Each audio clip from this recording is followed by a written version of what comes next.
मौसम विभाग ने प्रदेश में 11 अगस्त तक भारी बारिश का अलर्ट जारी किया है। मौसम विभाग के अलर्ट को देखते हुए उधम सिंह नगर जिलाधिकारी ने कल यानी गुरुवार 8 अगस्त को जनपद में कक्षा 1 से 12वीं तक के सभी स्कूलों और आंगनबाड़ी केंद्रों को बंद करने के निर्देश दिए हैं। जिला प्रशासन की तरफ से जो आदेश जारी किया है उसमें स्पष्ट किया गया है कि मौसम विभाग ने प्रदेश के कई जनपदों में 8 से 11 अगस्त तक येलो अलर्ट जारी किया है। बुधवार 7 अगस्त को भी उधम सिंह नगर जनपद में भारी बारिश हुई। मौसम विभाग ने बुधवार को जनपद में करीब 77.13 mm बारिश दर्ज की है।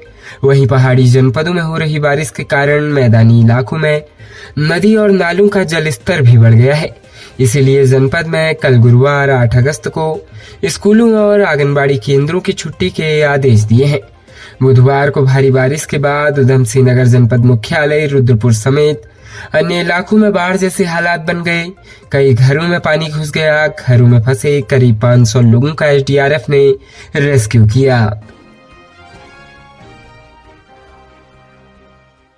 राज्य उत्तराखंड में पहली बार मुख्यमंत्री पुष्कर सिंह धामी की अध्यक्षता में सचिव समिति की बैठक की गई। बुधवार को सचिवालय में 3 घंटे तक चली सचिव समिति की बैठक में राज्य से जुड़े तमाम महत्वपूर्ण विषयों पर विस्तृत रूप से चर्चा की गई। बैठक के दौरान मुख्यमंत्री पुष्कर सिंह धामी ने कहा, राज्य हित से जुड़ी योजनाओं की नीति निर्धारण और राज्य सरकार की ओर से संचालित जन कल्याणकारी योजनाओं को जनता तक पहुंचने में अधिकारियों की महत्वपूर्ण भूमिका होती है। सचिव सरकार और जनता के बीच सेतु का कार्य करते हैं। साथ ही शासन और प्रशासन एक सिक्के के 2 पहलू होते हैं। राज्य के हर क्षेत्र में विकास के साथ ही लोगों का जीवन स्तर उठाने के लिए सभी को मिलकर प्रयास करने की जरूरत है। प्रदेश की जनता के जीवन स्तर को बेहतर किए बिना राज्य के समग्र विकास की कल्पना नहीं की जा सकती है।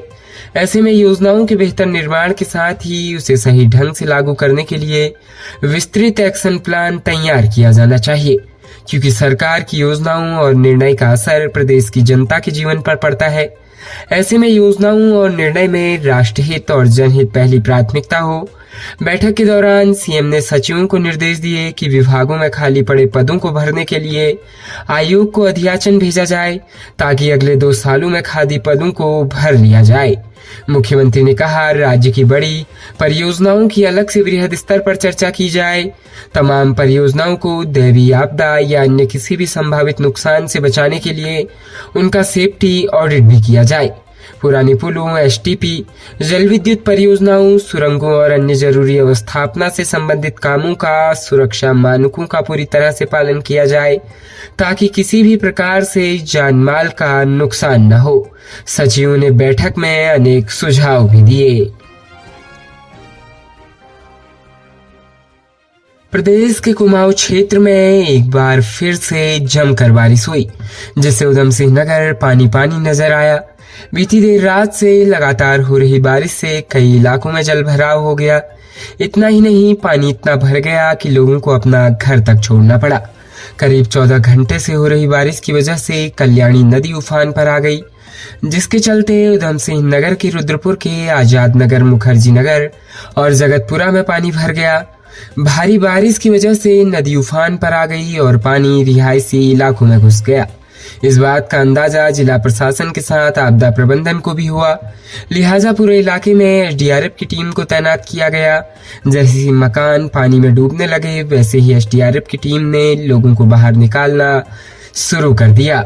एसडीआरएफ के निरीक्षक बालम सिंह की माने तो अब धीरे धीरे पानी नीचे उतरेगा, क्योंकि पहाड़ और मैदानी इलाकों में लगातार बारिश कम हो रही है।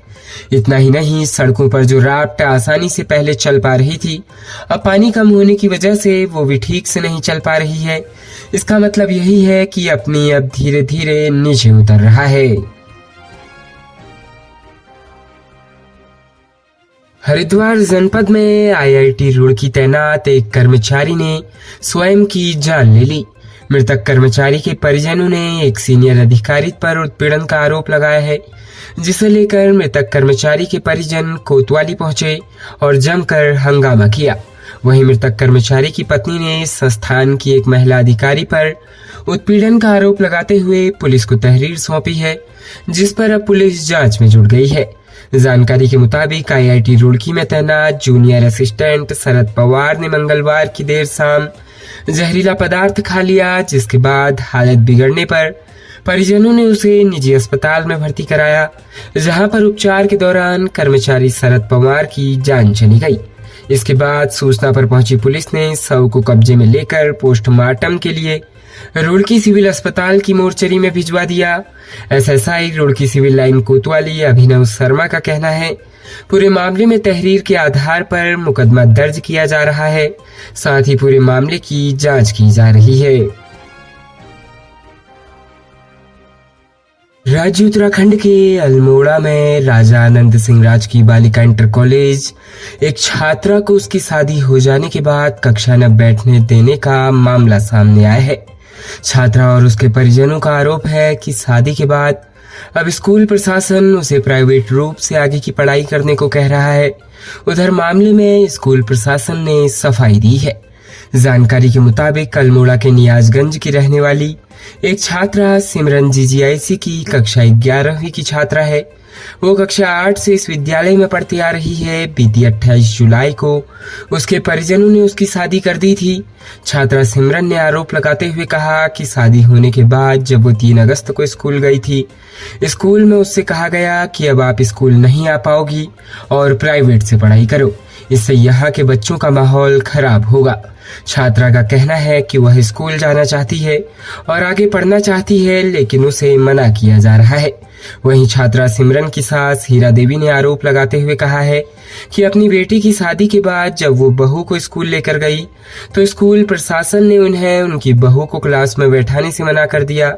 स्कूल प्रशासन ने यह कहकर मना कर दिया कि स्कूल में शादीशुदा लड़कियों के रहने से विद्यालय का माहौल खराब हो सकता है। आप इसे प्राइवेट शिक्षा दिला सकते हैं, विद्यालय में इसे नियमित पढ़ाई करने की अनुमति नहीं दी जा सकती है। उन्होंने कहा कि उनकी उच्चाधिकारियों से बात हो चुकी है। उन्होंने बच्चे को कक्षा में बैठाने की बात कही है। स्कूल ने बच्चे का नाम निरस्त भी नहीं किया गया है। प्रधानाचार्य ने कहा कि सिमरन 24 जुलाई के बाद से अभी तक स्कूल नहीं आई। विद्यालय में न बैठने देने का जो पत्र 3 अगस्त का है, उसमें लगाए गए आरोप सभी झूठे हैं। उन्होंने कहा कि विद्यालय नियमों के अधीन बालिका स्कूल में आए तो जैसे अभी तक पढ़ रही थी वैसे ही पढ़ाई करेगी। खबरों में बने रहने के लिए धन्यवाद। खबरों से प्रकाशित रहने के लिए कुमाऊनी कुटुंब को सब्सक्राइब करना न भूलें तथा खबरों को शेयर कर सहयोग प्रदान अवश्य करें।